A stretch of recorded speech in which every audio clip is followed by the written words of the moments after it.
Hi, it's Jen. Welcome to Creepy Culture. And tonight I'm really happy to have Dano from the Cryptid Podcast on. Hi, Dano. How are you? Hey Jen, how's it going? Thanks for having me on. Good. Thank you for being on. Um, Tonight he's going to share his one of his Bigfoot encounters with us, and I'm super excited to hear it. So you can Sure, just go ahead whenever. sure. So what we'll do is we'll just start with my very first sighting. I was 12 years old. It was 1984. My brother and we had just moved back from living with my mom to Graham, Washington. I was 12. My brother was 10. Um, my dad bought like 5 acres of land. So it was just woods and things, and he had completely clear cut like maybe 3/4 of an acre. We were living in a retirement RV park. My dad didn't really know, didn't think that that was such a good environment for us to grow up in. It wasn't nothing wrong with it. It's just, two young boys in a retirement RV park. That's not like the best place. So, while we were hanging out in Tacoma with my aunt and my cousins, my dad had moved the camper, the fifth wheel from the trailer park or the RV park to the property, set it all up, put it on, had some cement blocks underneath it to give it a more of a sturdy foundation, anchor strapped it down, built a deck alongside of it. And when he came and picked us up, we just drove by the RV park and, you know, went to this gravel road and drove down this gravel road, and there was our camper. He showed us where he was going to start building the house and things like that. So, um, the first thing that ever happened on that property was one night we were having a really bad storm. Wind, just your typical, very, very high winds. The camper would shake a little bit. Thunder, lightning, rain, just crazy rain. And on the fifth wheel, there's a little little upper level to it. That's where my brother and I slept. And I slept on the side that was closest to the wood line. My brother slept on the side where the deck was. And I got woke up by this loud crack of thunder, and I saw the lightning flash, and the rain was pelting, and all of a sudden, I it feels like our camper just went like this and came back down, and I immediately looked out the curtain, pulled the curtain open, and looked out the window, and a lightning had flashed again, and I see this massive thing walk off into the woods. Now, at that point in time, I yelled at my dad, "Dad, there's a Bigfoot, there's a Bigfoot." But again, I wasn't really sure what it was. Now, just a couple of years prior to that is when I saw the Patterson Gimlin film. Uh, and I was fascinated by it immediately. I was one of those typical, and I wasn't your typical kid in elementary school that would, go and check out books about sharks and spiders. I was always looking for like Bigfoot things. And there's only one book in our library that had anything that had to do with Bigfoot. And I know that year I had that book all to myself. I would turn it in, turn around and check it right back out so no one else could. And I studied that book. I did that. Yeah. So, you know, you know, when the camper comes back down, I'm yelling to my dad. It was a Bigfoot, and he's telling me to shut up. You wake up your brother. Keep my mouth shut. It wasn't a Bigfoot. Next morning, I go out and I'm looking everywhere for footprints and things like that. My dad, he comes out behind me a couple minutes later or so, and I'm like, "Dad, this is where it went into the woods." He's like, "Listen, you didn't see a Bigfoot." I'm like, "Yes, I did." I'm kind of getting a little heated because he's telling me I didn't see something when I know I did. Mhm. And I said it walked underneath this branch right here. And he goes, "What do you mean?" I go, "It walked, its head was close to that branch." And he's like, "No." And I'm like, "Yes." So he gets a tape measure, tapes it up, and he tells me when to stop. And I tell him to stop. And he's like, "There's no way." He goes, "Daniel, this is 8.5, almost 9 feet tall, somewhere Mhm. around there, and he's like, "There's no way." I go, "Dad, yes, I did." He's like, "Well, whatever." So I turn around, I start walking away, and that's when I noticed the side of the camper. The side of the camper had a huge dent in it. And I go, "Well, what did that?" And I go, look, these anchor straps, they're pulled completely up out of the ground. I said, Dad, some of the blocks are broken. And he's like, well, I don't know what did. He goes, just don't mention this to your brother. Don't tell your brother, it was a Bigfoot or whatever. And about that time, my brother comes around and outside, and he's like, tell me what? No, don't tell me what. And my dad goes, oh, a branch. It hit the camper last night. And my brother is like, oh, so that's what that noise was. So again, I'm still believing I saw a Bigfoot. Life goes on. We're doing our things. We're going to school. You know, coming home. Spring break comes. We go to Tacoma Washington. We hang out most of the spring break with my aunt and my uncle and my cousins. My dad picks us up, and we're coming home. It's late at night. I want to say between like 11 and midnight, around there. And the road we lived off of was a gravel road, and it kind of had like a slope as it came off of the main paved road. And then it would go up, have a little rise, then it would level off a little bit, then it would have another dip. And it did that like 2 or 3 times before we had to turn onto into our driveway. Now, back in the day, I thought that this road was like 5 miles long. In actuality, this road was maybe a mile and a half, maybe pushing 1.75 miles, but it definitely wasn't 5 miles long. So as we come off this paved road onto our gravel road, my dad's headlights shined out, and I saw eye shine way, way down the road on my side of the road. I was sitting in the front seat on my side of the car, and I go, Dad, there's something up there in the wood, up in the road. Turn your brights on. He's like, nah. He goes, it'll see us, it'll hear us, it'll leave, it'll move. I'm like, all right. We go up this rise. As we go up this rise, see the eye shine again. I'm like, Dad, there it is. And he looks, and we go back down this little dip, and he's like, I'm like, Dad, turn on your brights. And he's like, listen, it'll move. It'll see us coming. It'll hear us coming. Now, my dad had a really nice car. He had a Mustang, like a 71 Mach 1 302 Boss or something like. It was a really nice. I'm not big into Mustangs. Nice. So, but I know it was a nice car. My dad babied it.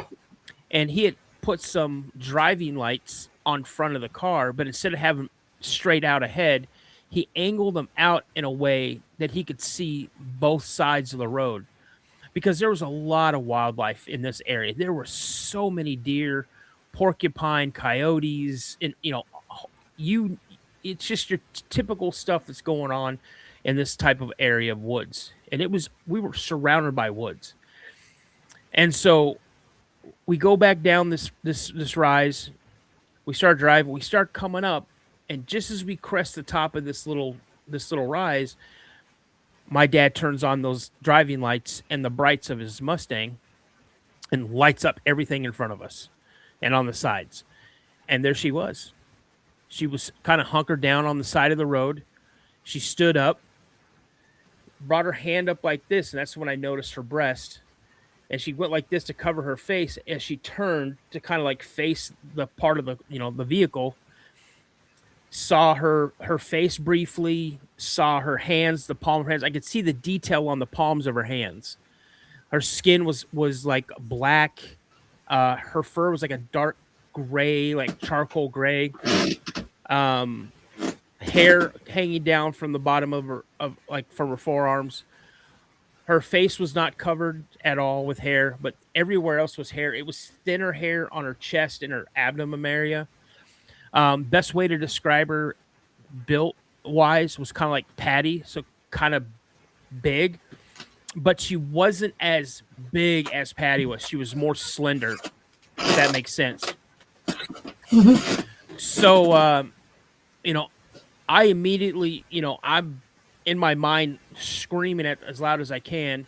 My dad never slowed down. He kept a constant thing. I dropped down onto the floorboard and she started to turn away. I figured my dad and we were already past her as she probably walked off. So as I look up out the side window, we still had light from part of the driving light, and I saw her standing in the woods. We were about 200 feet or so from our driveway, and it was on the left-hand side of this gravel road. We turn in there. I didn't even give my dad a chance to stop the car. I opened up the car door and literally jumped out, almost had a run, ran up to the front deck or to the deck, opened up the door, and got inside the camper. A couple seconds later, I hear my dad's car door shut, and he carries my little brother. He comes up on the deck. He's carrying my little brother. And as soon as he puts my brother up into his bed, I'm still sitting on my dad's bed. My dad starts getting food and fruit and stuff like that out of the cupboards and out of the refrigerator, takes it outside, gets a ladder from the shed, puts the ladder up, and there's a pole that he had put on the very end corner of this deck. It had put a platform on top of it because he was a bird watcher. He was building a bird feeder so he could put it up on top of this so he could take pictures of birds and think. My dad was a nerd like that.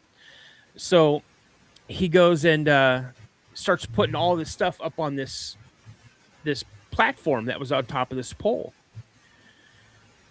And then he comes in, grabs a rag out from underneath the sink, squirts this tube into this rag, and I later found out it was grease, and he greased the pole, puts the ladder up, comes back in the house or the camper, and I go, I asked my dad, I go, why did you do that? Why did you put that stuff on the pole? And he's like, that's to keep animals away from that food up there. And whatever reason, what my mind thought was, where I was going in my head, I asked him, I go, what do you mean, like raccoons? And he's like, yeah, raccoons.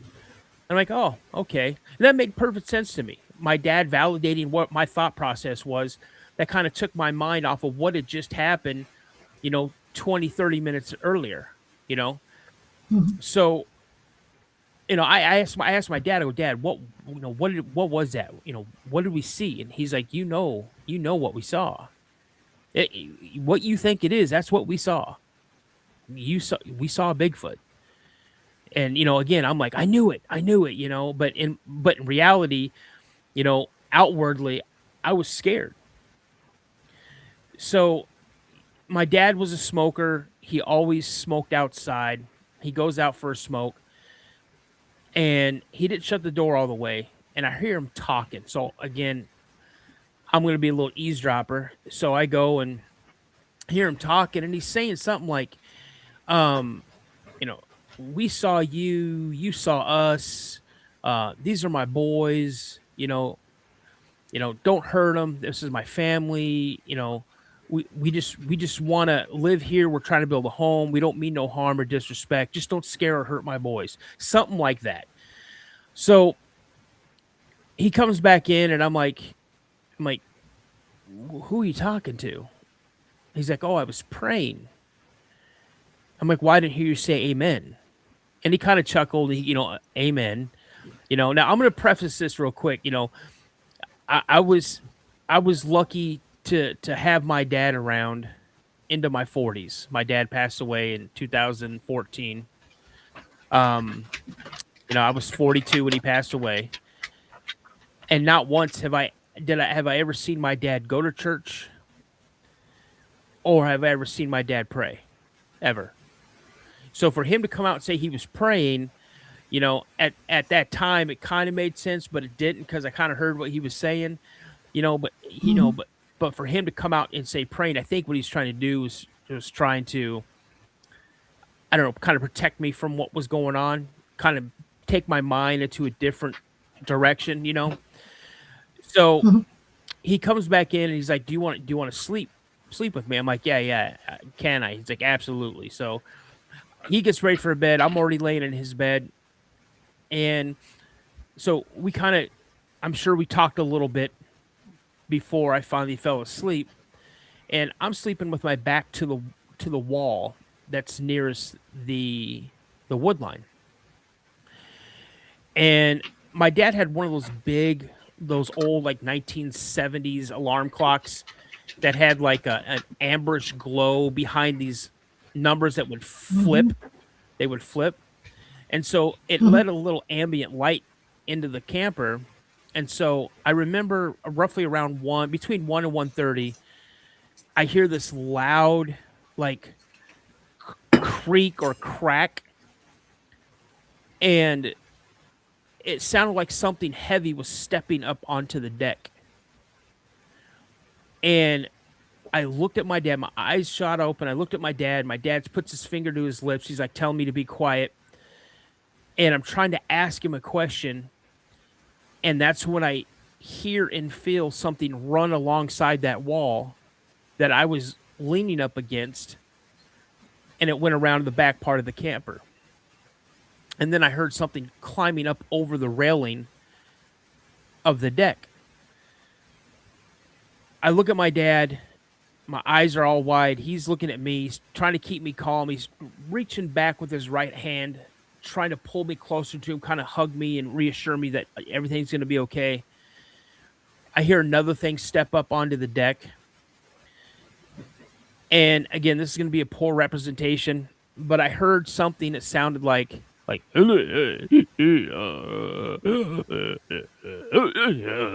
it's like some type of vocalization, almost like the Sierra sounds, so to speak, like samurai Mhm. chatter. Mhm. And I knew I was going to start losing it because it sounded so loud and close to, because I mean, the camper walls are maybe this thick and it's Right. on the other side of this camper wall. So I bury my face into my dad's shoulder. I'm trying to become like the t-shirt he's wearing. And the whole time my dad's trying to keep me calm. I know I cried myself to sleep. I wake up and I see sunlight coming through the window, a crack in the window from the curtains on our door. Now I get up and I go out and I'm trying to get a good vantage point to look up on this platform to see if the food's still up there. Now I go up and climb up on the railing, which I wasn't supposed to do. When I was a kid, I used to do backflips off of them. My dad caught me, told me I was going to kill myself and break that's the kind of kid I was.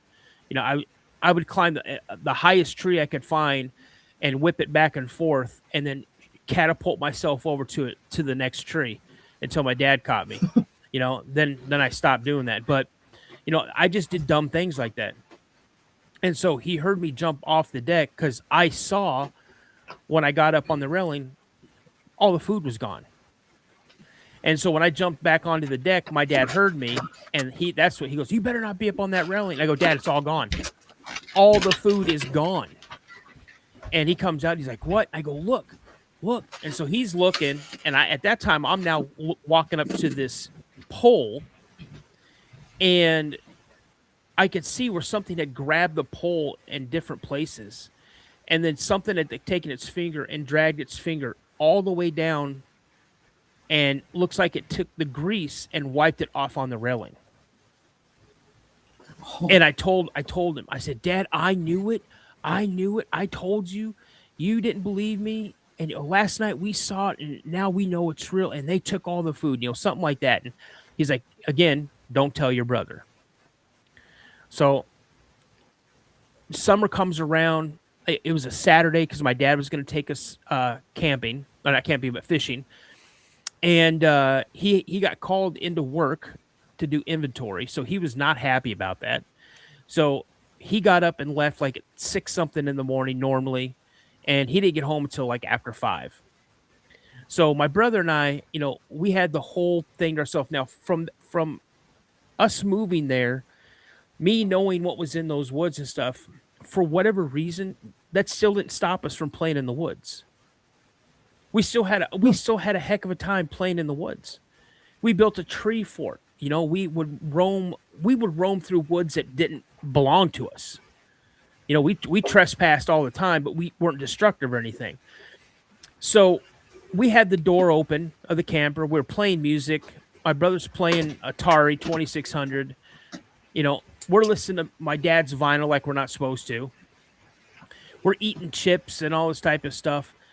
And I hear my dad, I hear him pull up. Now, my dad did something when when he got out of his car that I've only heard him do 3 times in my life. He slammed the car door with like force because he was mad and he was ticked off about something. Well, he starts walking up to on the deck and he yells my name, Daniel. And I'm like, "What?" And it's like, "Daniel Anthony, get out here right now." I'm like, "Oh, middle name, I'm in trouble for something." Yep. And I'm trying to think, what we're doing now. My dad would probably just kind of talk to us and let us know what we're doing, we shouldn't be doing.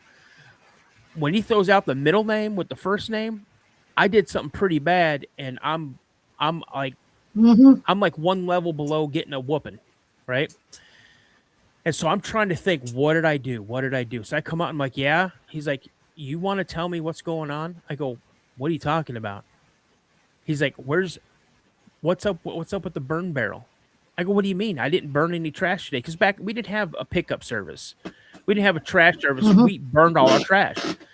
And I go, I don't know what you're talking about. He's like, where's the burn barrel? I go, it's over there. What do you mean? Where's the burn barrel? He's like, come here, come here, come here. And he starts gritting his teeth and like, now he's mad. So now I'm starting to get a little peeved off because my dad's telling me I did something that I didn't do, and I'm supposed to know something about Hmm. something I have no clue what he's talking about. So he's getting frustrated. I'm getting frustrated. So now I start back talking him, and we go out. And as we go around, he just points, and I go, I go, where's the burn barrel? And he's like, that's what I'm talking about. What'd you do with it? I go, what do you mean? What did I do with it? I can't move that burn barrel. I go, Dad, that's a 55-gallon drum. You put sand in the bottom so it wouldn't blow over during the storm. I don't even weigh 100 pounds yet. How am I going to move this burn barrel? So he goes, well, so him and I, we're going back and forth. And now I'm giving it back to him. And I know, even then I knew my mouth was writing checks that my butt was not going to be able to cash. But I knew that I was past the point of no return. And, my mind was like, shut up. And my mouth just kept writing those checks. So I was all in and then some, right? It's like a Right. game of poker, and I don't have nothing. And my dad's got a royal flush, and I've got absolutely nothing, but I'm gonna bluff the best I can, right? And he's like, well, let's Hmm. go look for this thing. So I go and I say, okay, well, I'll go look over here. And he goes his way. So I walk in the area where I'd seen what I thought was a Bigfoot walk into the woods that first night, where that one night when something hit our camper. And I get probably 30, 40 feet into the woods, and I find the burn barrel. So I yell to my dad, and I go, Dad, I found it. He goes, you found what? And I go, what you're looking for? And you're accusing me of, the burn barrel. He comes walking in, and he's like, well, how did it get in here? And I look at my dad. I'm like, how in the hell am I supposed to know? Right. You know? He's like, well, it just didn't walk in here. I said, I'll tell you right now, it was one of those Bigfoots. One of those Bigfoots threw this thing in there. And I honestly, to this day, believe the one that hit the camper is the one that threw that burn, because we believe that, well, I'll finish where I'm going with this. So he's like, well, let's move it. Let's move it. So we go and I move it back. Me and my dad move it back. And I'm like, Dad, I'm telling you, it was a Bigfoot. And he's like, listen, don't tell your brother anything. He's like, don't need to have him scared. You just don't. So as he says that, my brother comes again walking around, because now my brother was a peacekeeper. He didn't like it when my dad and I fought. He in his life, he never liked it when people would argue. He'd always try to get in and calm things down, and try to make people look at the issue in a different light, to say, hey, you guys are really getting mad and getting angry with each other for no reason. So even at a young age, that's how he was. He was a peacekeeper. So he's coming out there trying, I'm assuming, to broker peace between the two of us.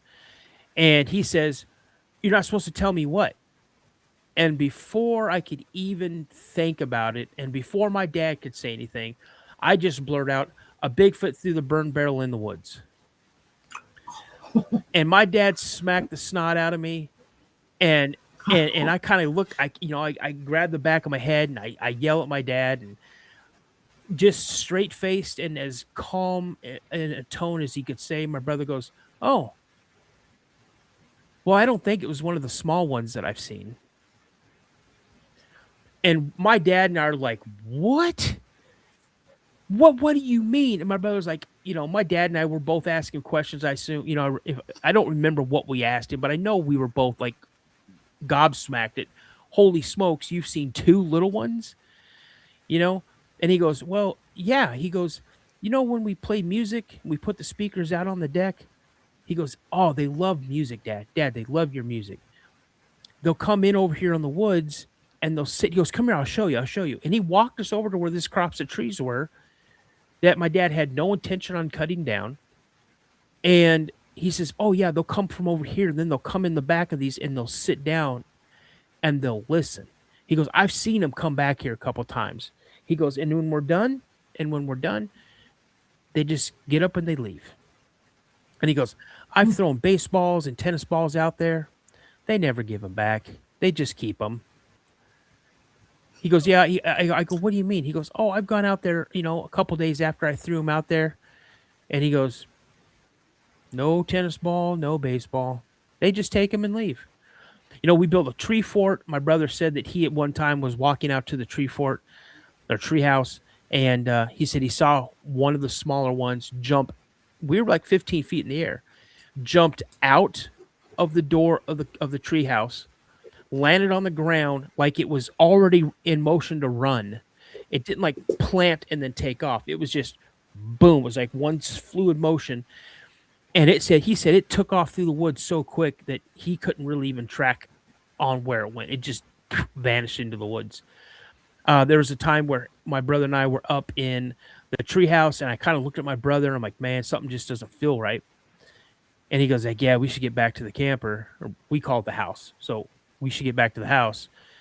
So I looked out the window, and I saw about 75 yards, maybe 75 feet. I don't know how distance it was. And I was 12. But I see this massive thing standing behind a tree. Now, this thing was trying to hide behind a tree that I could see both shoulders sticking out of the side of the tree, but it would peek its head around. And when it realized I was looking right at it, it would snap his head back and he'd try to come around the other side of the tree. And then he realized that I was looking at him again. He'd snap his head back and pretend that he wasn't there. And I called him the peeker, and he easily was close to 10 feet tall. Massive, massive, wide shoulders. Now he wasn't hiding behind a tree that was this big around. He was hiding behind a tree that was like this, Right. like it was big around. Mm-hmm.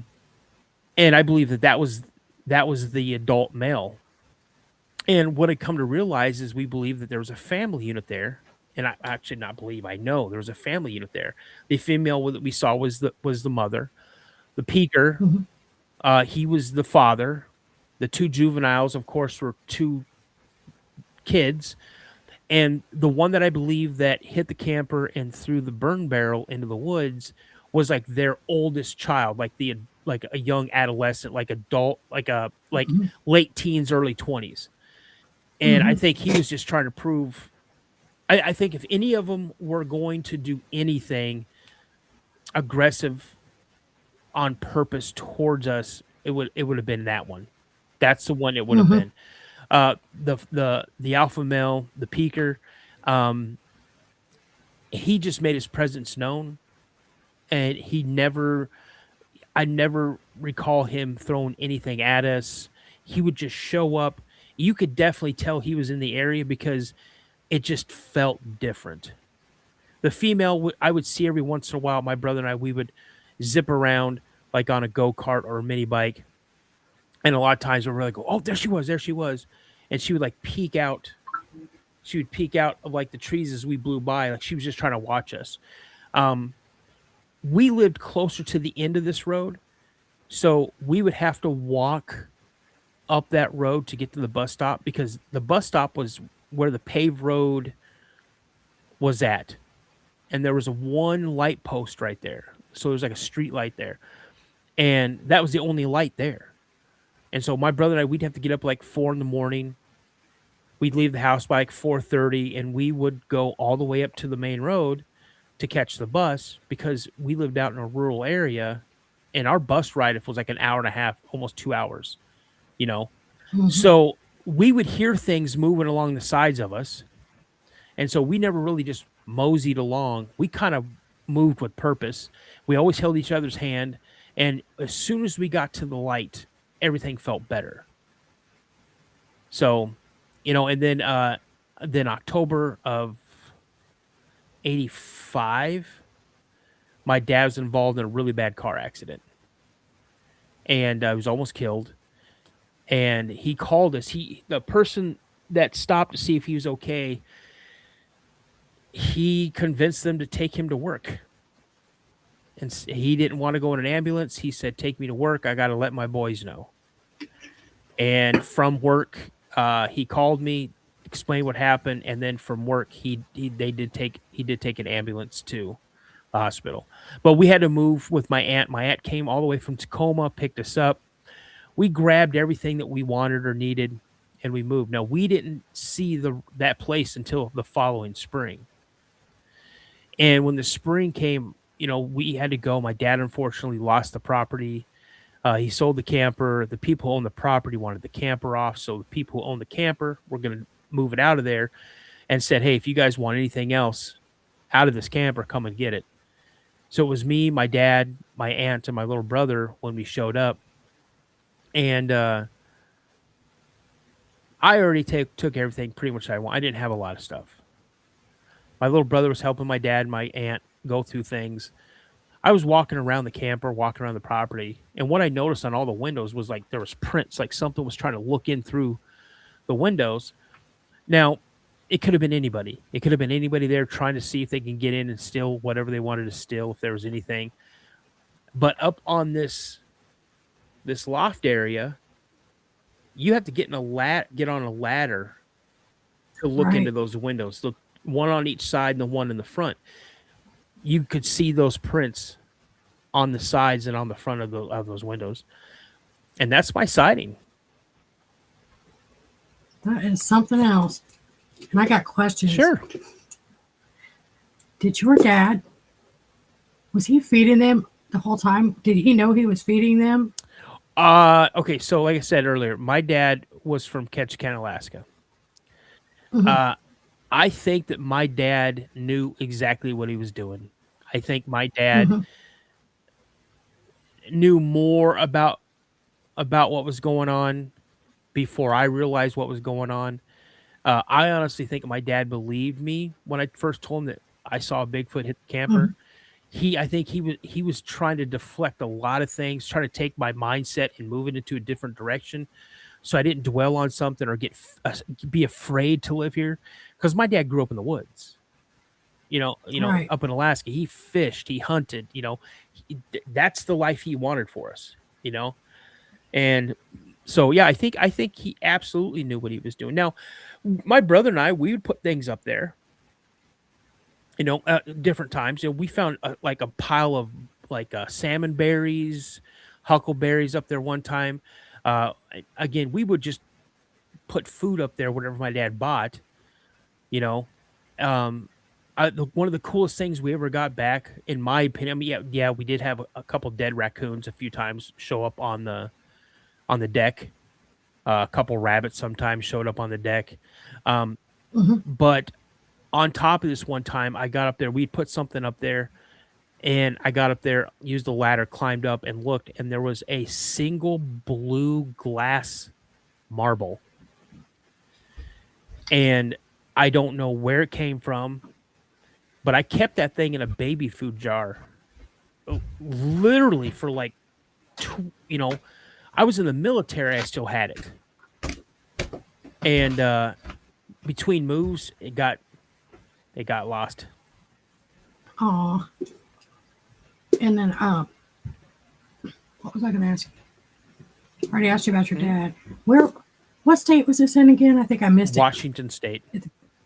Washington. Here, Okay. Pierce County, Graham, Mhm. Washington, which is near Puyallup.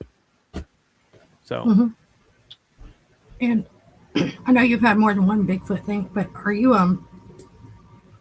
afraid to like go in the woods nowadays or? um, I was at, I was legit terrified to go into the woods after an encounter Mhm. I had in '92 with my little brother.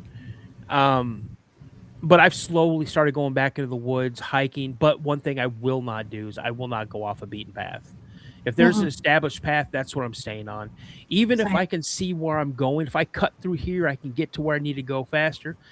Nope, I'm staying on Mm-mm. this established path. I won't leave it. Me too. I have the same rules for me when I go in, and then I think it's almost hilarious that your little brother knew the whole time.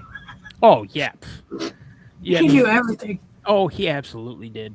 Honestly, I think he encountered them before I did Hmm.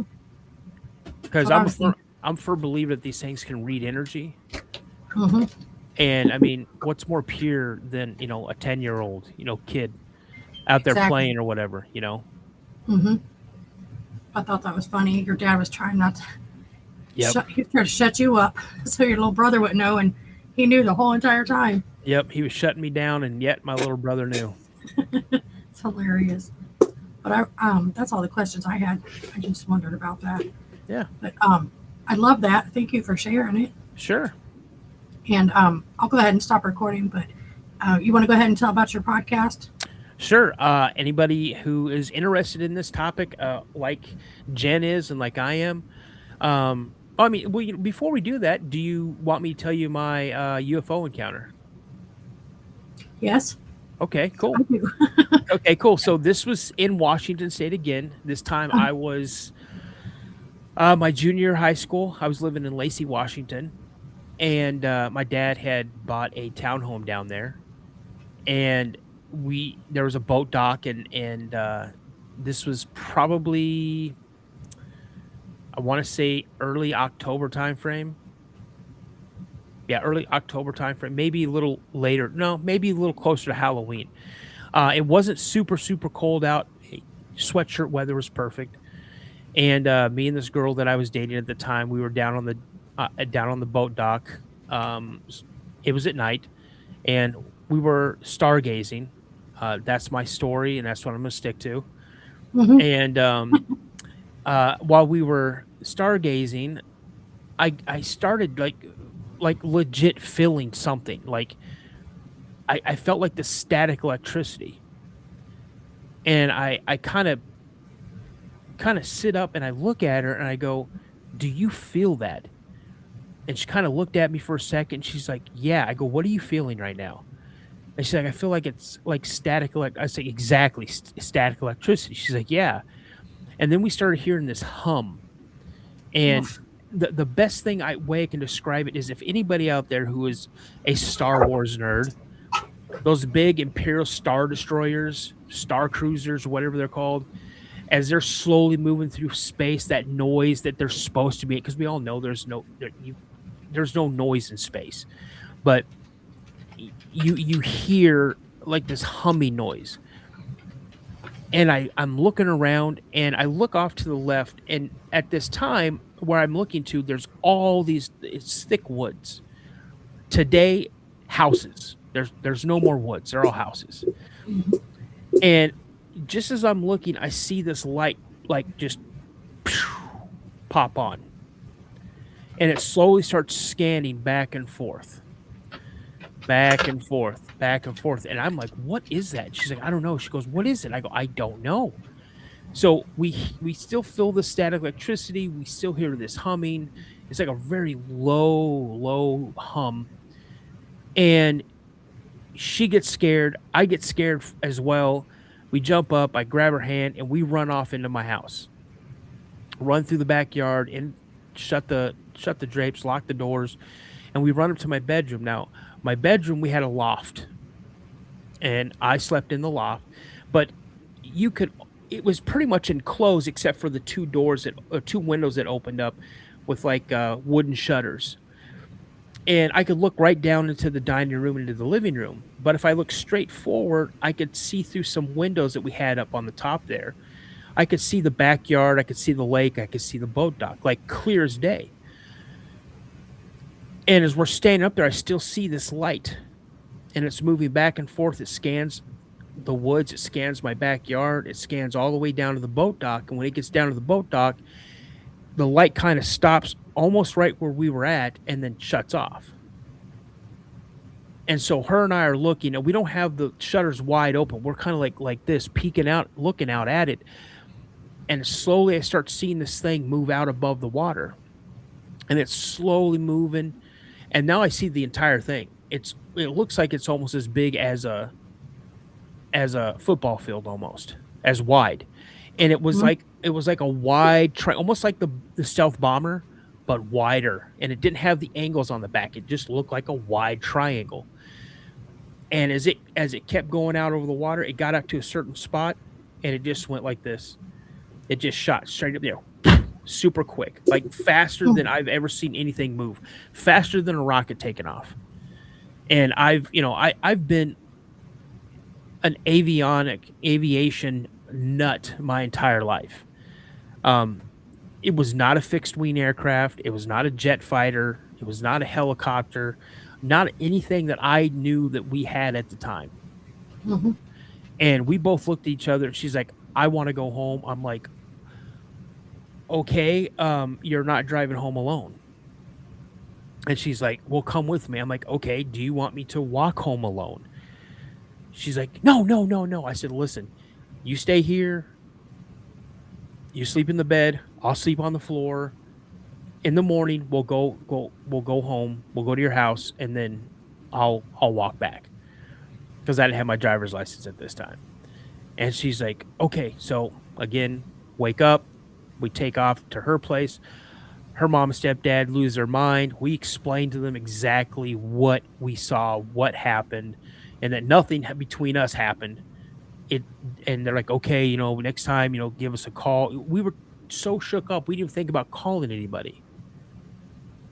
My dad didn't come home until the next afternoon. And when my dad came home, I couldn't tell him fast enough. "Dad, you're not going to believe what I think we saw last night." And he's like, "Oh, whatever. You didn't see that, you know, Bigfoot, he probably could explain a lot easier than a UFO." But, Right. but yeah, that was my UFO encounter. It was awesome. That is awesome. I love hearing it. You saw a triangle UFO basically, and I think the static is definitely a thing because I felt that before too. And that humming noise freaks me out. As soon as you said you heard a humming noise, I already know what you heard, and that was a very good way to explain it. What Yeah. you explained it by, yeah. Mm-hmm. So, and what's really cool is when I had a paranormal podcast, and I don't have it anymore. I deleted everything. It was called The Paranormal Narrative. And I had a lady on who was in Belgium at the time. And this is really weird because her sighting was very well reported. What she saw was exactly what I saw. It happened in the exact same year that I saw it. Um, what she saw, it was about 300 feet up in the air and about 400 or 500 yards away. And she saw it in daylight. And I go, "How long did you look at this?" And she goes, "Long enough for me to smoke a cigarette." And I go, "So about 5 to 7 minutes." She's like, "Yep." Mm-hmm. And she goes, "When I was done," she goes, "I was watching it, and these two red beams came out." Now, I didn't see the red beams, but she said two red beams came out. They started crossing back and forth of each other. That's when she walked into the house and told her friends, like, "Hey, you got to come out here. There's a UFO out here." And they came running out, and they saw it just as it was taken off, uh, off in the distance. Now, what's really cool about her sighting is that Belgian Air Force Base scrambled two fighter jets to intercept. A German Air Force Base scrambled two fighter jets to intercept. I know the Belgian Air Force Base that those jets scrambled from, and I believe the German Air Force Base that scrambled the jets, I was stationed at that Air Force base, Hmm. but not at the time that that happened. It was a couple years after that had happened. So That's how I know when I'm looking at. Well, there's been several times I know it was a UFO for sure, especially when they take off that fast. mhm. You know that's not a human manned Right. craft at that point. But I live by Wright Pat, so if I see something sus, I'm like looking like, wonder Mhm. if that's a UFO. You always know because they'll scramble jets out after it. So Yep. then you're like, oh, yep, that was, or yeah, no, that's not, because they get too close to Wright Pat Air Force Base in their airspace. Definitely see the jets taking off after it. So that's how I can Yep. always tell. That was so wild. I wonder what. I've never seen one have a light that scanned. That's creepy as crap. I have no idea what it was doing. No idea. And even went to where you guys were. Yeah, that's what was really freaky. So if we That would have is just stayed there, would would we have been like abducted. fire in the sky? I don't know. I don't know either. Or abducted. Or you didn't lose Yeah. no time, did you? No. Okay. I was wondering. But thank you for sharing that with me. That's pretty cool. Yeah.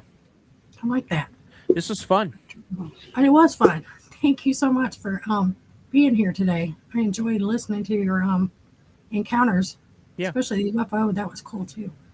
And I'm still cracking up about your brother knowing the whole time. That is Yeah. just too much. What he's such a goof, man. I wish he was still around. I miss him every day. So I feel you. I miss my brother too. He was yeah. like my other little kid. Yeah. So I feel you. So I I'll was just tell wondering. everybody, like you asked me to do before, if you guys are Yeah. interested in this type of stuff, check me out on YouTube, the Cryptid Podcast. If you guys like what you hear and see, please consider subscribing to the channel. I've got about 131, 132 episodes up for you guys to view. Bunch of shorts, bunch of live episodes. I drop new content every Tuesdays and Thursdays, and then every other Saturday. So not today, but next Saturday, I'll be doing a live stream. I'm doing a new series that I've done called The 50 States of Fear. We're going to be on Mhm. episode 6, I believe, and we'll be talking about Colorado. Mhm. And if you guys have had an encounter, you'd like to come on the show, check me out or shoot me an email at the Cryptid Podcast 72 at gmail.com. And if I don't answer back right away, I will get back with you as soon as possible. And again, if you want to come on, just let me know. And I can be heard on all other podcasting platforms: Mhm. Spotify, Apple Podcast, Alexa, believe it or not, Audible. I couldn't believe I was on Audible. I found myself on Audible. I'm like, what? Right. So yeah, Yep. Thank you for sharing that too. He's yeah. got a great podcast. I go over there and jump in sometimes when he's doing lives and stuff. But it's always really interesting topics and stories too that Oh he yeah. reads sometimes. Well, So when I do those lives, when I just, well, my night chatters, when I do night chatters, yeah. that's a show for you guys. That's a show where I want you guys to interact with me. I want you guys to be involved with the direction of the show goes. So are we going to talk about Dogman? Are we going to talk about Bigfoot? Are we going to talk about both? I've got a few sites that I read encounters from, reports from. And again, Mhm. I love doing it. And I think everybody has a good time doing it. I do. I love listening to him. I I think jump on there I when I mean, you've can. you've been in the community, so I think I have a Mhm. really good community, and my channel, my podcast is there for people to have a safe place to come in, tell their encounters. There won't be any judging. If someone does say something wrong in the comments, if it's really really bad, then I delete the comment. I'm not going to have anybody bully any of my guests that's come on my show. Absolutely not. So, That's not tolerated here either.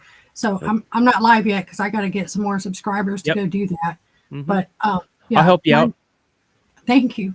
And mine, mine's a safe place too. That's what we're here for, to try to help people so they can might hear something that they can relate to or share your own encounter.